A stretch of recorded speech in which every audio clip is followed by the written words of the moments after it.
अभी आज के वीडियो में मैं कवर करने वाली हूँ 4 MVDA के प्रोजेक्ट्स जो कि हैं बेहद ही प्राइम और प्रीमियम लोकेशन पे। और प्रेम मंदिर से इसकी जो दूरी है, इन प्रोजेक्ट्स की जो दूरी है वो बहुत ही कम है। आसानी से इन प्रोजेक्ट्स से आप मंदिरों की तरफ जा सकते हैं, चाहे वो प्रेम मंदिर हो या बाकी भी जो मंदिर हैं, चाहे इस्कॉन मंदिर हो। 3 मंदिरों को आप आसानी से कवर कर सकते हैं अपने इस प्रोजेक्ट से।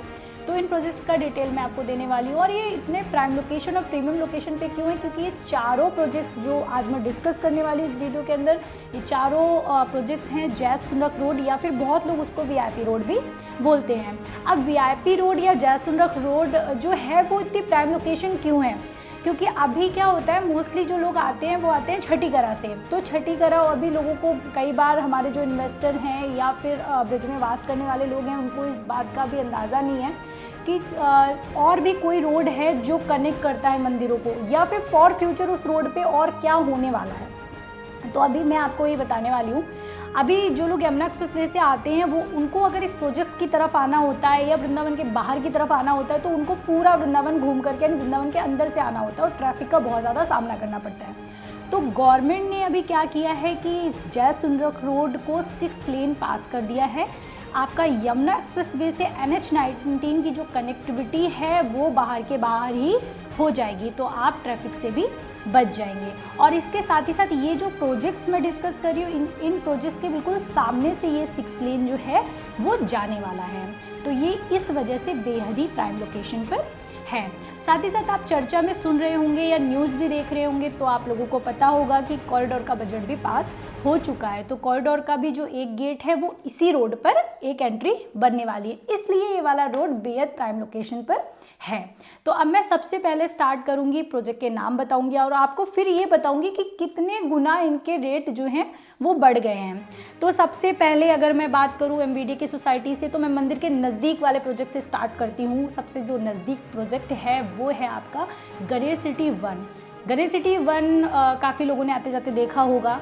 या फिर अगर मैं बात करूँ इस प्रोजेक्ट की, तो ये करीबन 10 एकड़ में ये प्रोजेक्ट है।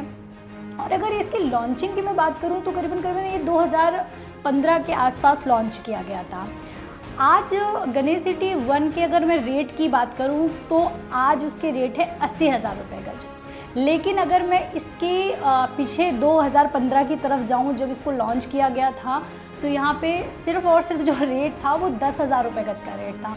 जिन लोगों ने इस प्रोजेक्ट के अंदर प्रॉपर्टी ली, प्लॉट लिया, चाहे उन्होंने इन्वेस्टमेंट किया या फिर ब्रिजवास के लिए लिया, आज 8 गुना ज़्यादा उसकी कीमत हो चुकी है। तो वृंदावन में इसी तरीके से रेट जो है दिन पे दिन बढ़ते जा रहे हैं। उसका भी एक रीज़न है, क्योंकि वृंदावन जो है बहुत छोटा है। ऐसा नहीं है कि जैसे आप NCR में देखते हैं आज गुड़गांव, नोएडा, दिल्ली सब एक हो गया है, लेकिन वृंदावन में एक साइड देखेंगे तो एक तरफ है यमुना जी, तो वृंदावन को उधर बढ़ाया नहीं जा सकता, और एक तरफ है फ्लाईओवर, यानी फ्लाईओवर को आपने क्रॉस किया तो आप वृंदावन ख़त्म हो गया। तो वृंदावन पूरा जो है वो बीच में है, तो इसको बढ़ाया नहीं जा सकता है। तो इस वजह से यहाँ पे रहने वाले लोगों की संख्या दिन पे दिन बढ़ती जा रही है और ज़मीन उतनी नहीं है, तो दिन पे दिन इसके रेट भी 8 गुना 10 गुना बढ़ते जा रहे हैं। अब हम दूसरे प्रोजेक्ट्स की तरफ आते हैं। तो इस गणेश सिटी 1 के बाद प्रोजेक्ट आता है गणेश सिटी 2।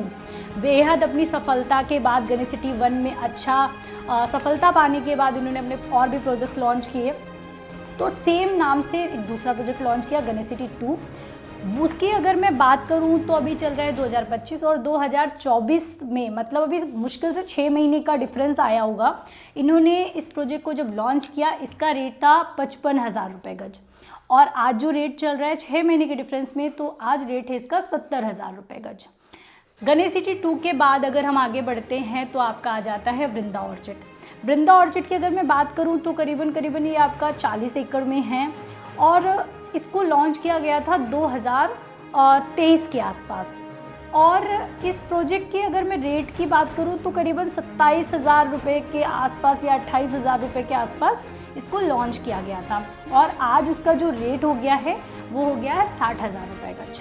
अब अगर इस प्रोजेक्ट से फिर हम आगे की तरफ बढ़ते हैं सेम रोड पर, तो आ जाता है सन सिटी अनंतम, जो कि 575 एकड़ में है। अब अगर सन सिटी की मैं बात करूँ तो 2018 में इसको लॉन्च किया गया था और 10,800 के रेट के आसपास इसको लॉन्च किया गया था। आज सन सिटी के जो रेट चल रहे हैं वो हैं 70,000 रुपये, 80,000 रुपये, 90,000 रुपये और 1 लाख, यानी कि 4 रेट हैं अलग अलग सेक्टर के अकॉर्डिंग। तो इस तरीके से इन सोसाइटी में जिन लोगों को प्रॉफिट हुआ, जिन्होंने पहले प्लान किया, बहुत सारे लोग सोचते हैं भविष्य में कभी देख लेंगे, जब ज़रूरत होगी उसी टाइम देख लेंगे, लेकिन जो समझदार ऐसे लोग थे जिनको पता था आने वाले टाइम में, जैसे आज अभी कॉरिडोर के लिए बजट पास हो गया है, 6 लेन पास हो गया, तो लोगों को लग रहा है जब भी ये चीज़ें हो जाएंगी हम उसके बाद प्रॉपर्टी खरीदेंगे। तो उसके बाद प्रॉपर्टी के रेट किस तरीके से बढ़ते हैं, ये आप इसमें डिफरेंस देख सकते हैं कि जब बिल्डर ने लॉन्च किए, जिन लोगों ने लिया था 10,000 रुपये के रेट से या 20,000, 27,000 रुपये के रेट से, आज उन्हें 8 या 10 गुना ज़्यादा प्रॉफिट हो चुका है। तो ये सारे एमवीडीए के ही प्रोजेक्ट्स हैं।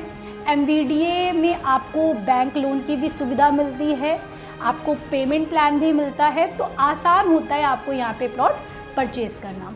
तो इस तरीके से आप मेरे वीडियो के अंदर हर दिन कुछ नया देखेंगे, कौन से मंदिर की कहाँ से क्या दूरी है, क्या कनेक्टिविटी है, और कौन कौन से नए प्रोजेक्ट्स हैं जो आ रहे हैं, या फिर गवर्नमेंट की और कौन कौन सी नई स्कीम्स हैं वो आ रही हैं, वो सब भी आपको देखने को मिलेगा। तो जैसे मैंने बताया कि ये सारे एमवीडी के प्रोजेक्ट्स हैं, तो एमवीडी के प्रोजेक्ट्स की अगर मैं एमिनिटीज़ की मैं बात करूं तो आपको बहुत अच्छी सुविधाएं इसमें मिलती हैं, जैसे कि आपको पार्क मिलता है, क्लब मिलता है, जिम मिलता है, स्पोर्ट क्लब हो गया, या फिर कह सकते हैं कि आपको मंदिर हो गया, ग्रीनरी हो गई, गेटेड सोसाइटी हो गई, और साथ ही साथ अगर मैं बात करूँ तो आपका वाटर सिवर लाइन हो गया, अंडरग्राउंड इलेक्ट्रिसिटी हो गई, ये सारी सुविधाएं आपको इन प्रोजेक्ट्स पे मिलने वाली हैं। तो जिन लोगों ने भी यहाँ इन्वेस्टमेंट किया वो आपको पता है कि करीबन 8 से 10 गुना वो प्रॉफिट पे हैं अभी, लेकिन बहुत सारे और भी ऐसे प्रोजेक्ट्स हैं जो आ रहे हैं और भविष्य में आपको बहुत अच्छा वहाँ पे एप्रिसिएशन वो देने वाले हैं।